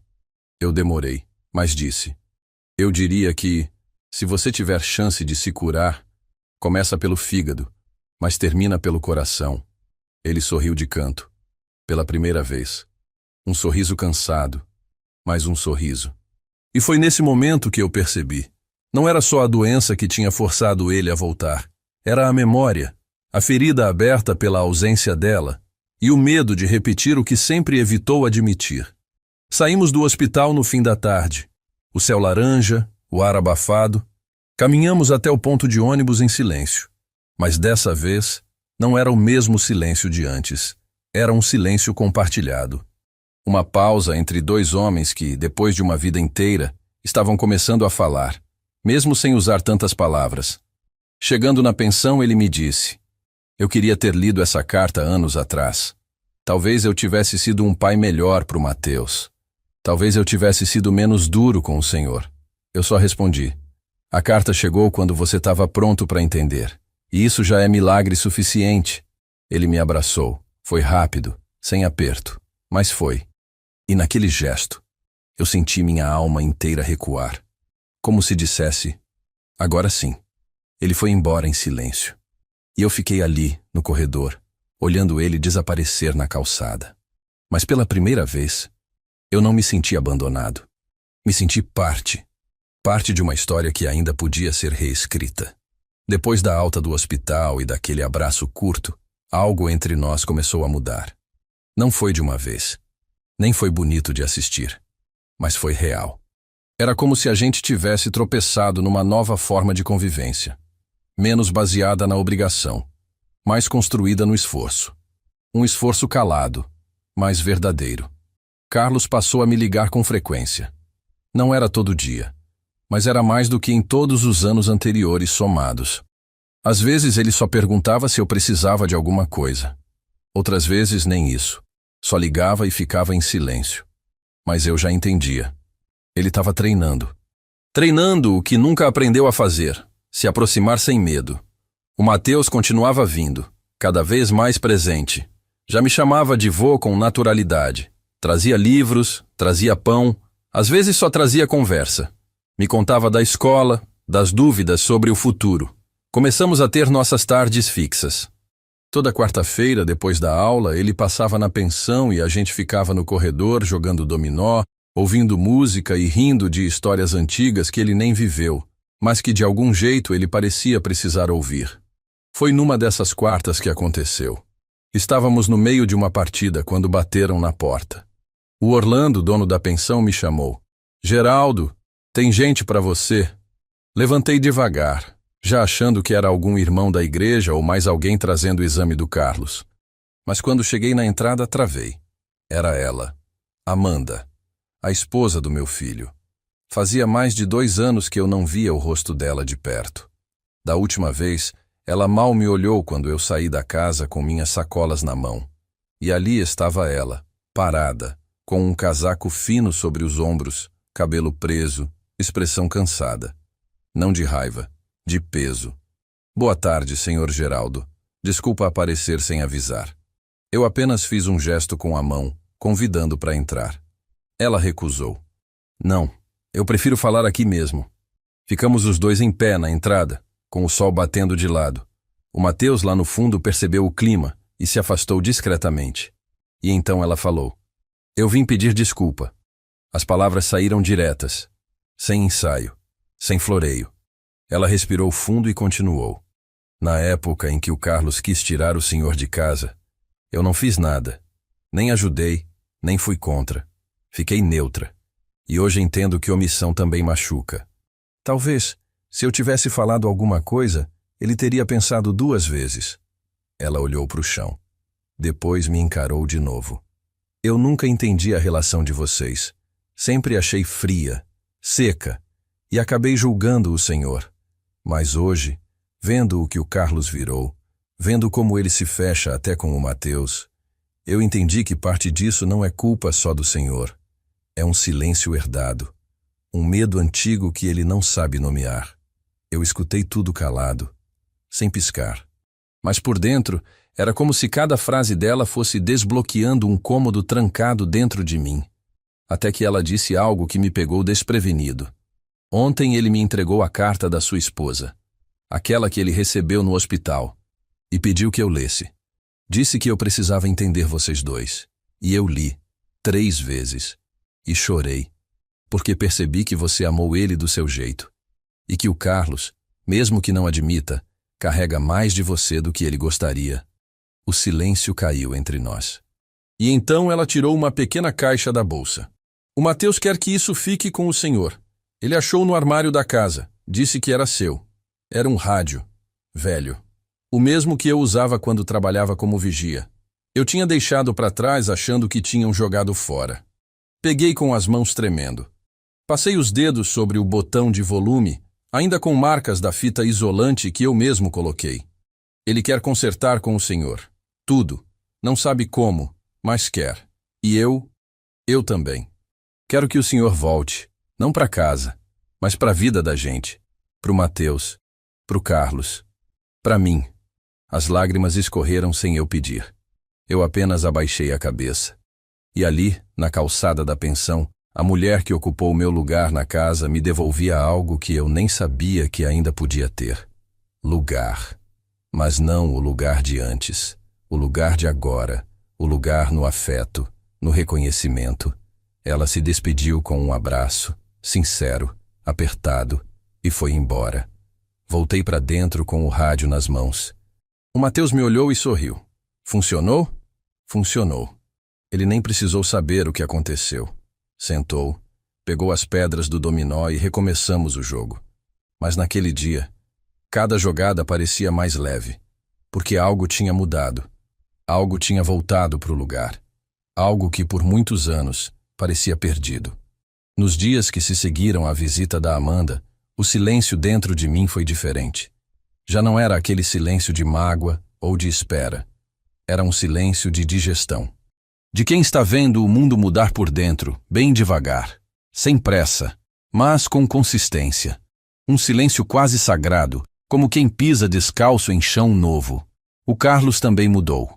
Não que tenha virado outro homem, ninguém vira. Mas algo nele amoleceu. Começou a me mandar mensagem com bom dia. Às vezes me ligava só para perguntar como estava o tempo. Outras vezes, só para dizer que tinha lembrado de mim quando viu uma coisa ou outra. E eu?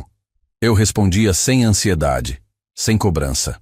Respondia como quem rega uma planta que ficou muito tempo no sol, seca, mas ainda viva.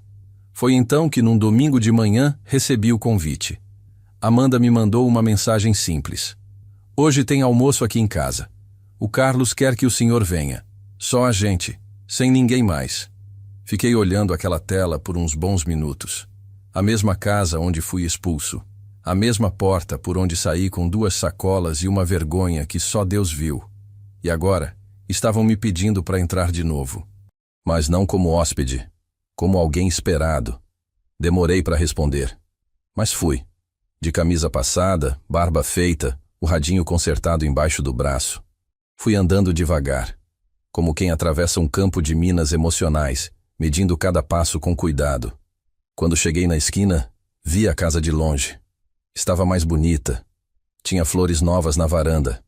O portão, agora sem tranca extra. Como se as defesas finalmente tivessem sido baixadas. Bati. Quem abriu foi ele. Carlos. Camisa simples, chinelo de dedo, olhos baixos. Ficamos em silêncio por alguns segundos. Entra, pai. Aquela palavra. Pai. Não ouvia da boca dele há anos. E ali, vinda sem dor, sem cobrança, sem peso, ela me quebrou inteiro por dentro. Entrei. A casa tinha mudado. Mas não muito. Ainda era o mesmo piso, o mesmo cheiro de madeira no armário, a mesma janela que eu mesmo instalei com a ajuda de um vizinho, há mais de 20 anos. Mas o que mais me chamou a atenção foi o que estava na estante. Minha foto. Eu e Marlene, num aniversário do Carlos, com ele ainda criança no colo. Estava em destaque, no centro, como se tivesse sido recolocada com intenção. Sentamos à mesa. Amanda serviu o almoço. Macarrão com frango assado. Prato simples, mas com gosto de recomeço. Mateus também estava lá. Sorria mais do que de costume. E num momento em que Amanda se levantou para pegar refrigerante, Carlos limpou a garganta, olhou para mim e falou: Pai, tem uma coisa que eu quero dizer. E não é desculpa, é admissão. Eu parei o garfo no ar. Olhei para ele. Vi que estava falando sério e deixei ele continuar. Eu passei a vida querendo que o senhor fosse outro homem, mais doce, mais aberto, mais presente. E quando não foi, eu te julguei, te empurrei, te tratei como um fardo. Mas agora eu entendo. O senhor deu o que sabia dar, amou do jeito que aprendeu. E o problema não foi o amor, foi a forma. E isso não é motivo para me tornar seu inimigo. É motivo para eu tentar ser diferente com o Mateus, mas com respeito pela sua história. Ele respirou. O Mateus ficou em silêncio. Amanda também. Eu não disse nada, porque não precisava. Porque pela primeira vez, ele tinha falado tudo. Tinha se enxergado. E me enxergado. E ali, sem precisar se ajoelhar, sem precisar pedir perdão de joelhos, ele me devolveu o que eu mais esperei ouvir por anos. Reconhecimento. Depois do almoço, ele me chamou até o quintal. Sentamos os dois num banco de cimento que eu mesmo construí, décadas atrás. Ele ficou mexendo numa folha caída no chão. Pai, eu queria te pedir um favor. Diga, se eu tiver que fazer mais exames ou passar por tratamento mais pesado, o senhor me acompanha? Claro que sim. Mesmo depois de tudo? Principalmente depois de tudo. Ele assentiu. Depois me olhou de novo e disse: Obrigado, pai, por não ter virado as costas, por ter voltado, por ter ficado. E foi aí que eu disse: eu nunca fui embora. Só esperei do lado de fora até alguém destrancar a porta. Ele abaixou os olhos e me deu um abraço verdadeiro, forte, como o que eu sonhei por anos, como o que o menino de 6 anos me deu quando caiu da bicicleta e disse: não me solta, pai. E ali, naquele quintal embaixo do sol das 3 da tarde, entre árvores secas e silêncio, eu entendi que algumas reconciliações não precisam de grito, só de tempo, só de verdade. Hoje eu moro numa casinha simples, num bairro quieto, longe da antiga rua onde construí minha primeira vida. O radinho que voltou para mim, agora reformado, fica ao lado da janela, tocando baixinho enquanto o sol atravessa as cortinas. O Mateus me visita toda semana. Traz pão, às vezes fruta, às vezes nada, só ele mesmo, e isso já é tudo. O Carlos está melhor, ainda faz acompanhamento. O tratamento funcionou. O fígado respondeu, mas o que mais mudou não foi o corpo, foi o jeito. Ele agora me liga, me escuta, fala baixo, mas fala com o coração. Tem dias em que ainda se fecha, claro, mas também tem dias em que, do nada, me manda mensagem dizendo: tô pensando em ti. E para um filho como o meu, isso é quase poesia. Tem uma coisa que eu quero dividir aqui. Talvez seja a mais importante dessa história toda. É sobre tempo. Porque o tempo, para mim, sempre foi algo que eu achava que podia controlar, que dava para deixar para depois, que o silêncio de hoje podia ser quebrado amanhã. Mas não é assim. O tempo não espera a gente aprender a amar. Ele passa. E quando você acorda, o filho já está com o mesmo olhar distante que você um dia carregou. O neto já está repetindo o que viu. E o que era só cansaço, vira ausência. O que era só orgulho, vira saudade. Durante muitos anos eu achei que amar bastava.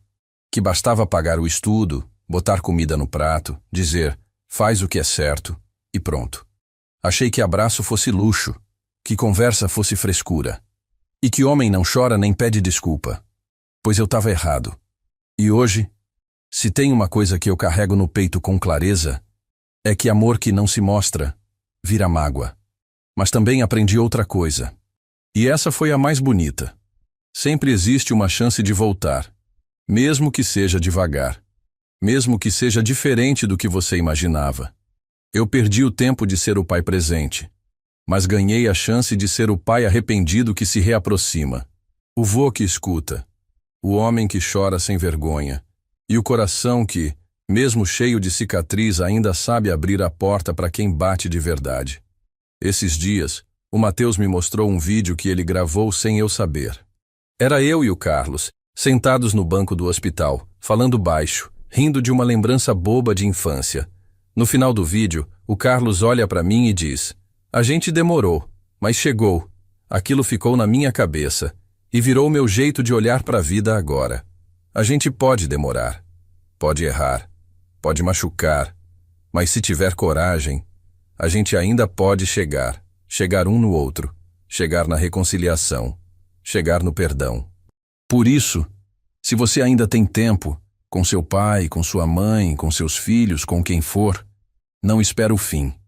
Não espera a doença, nem a ausência, nem o arrependimento.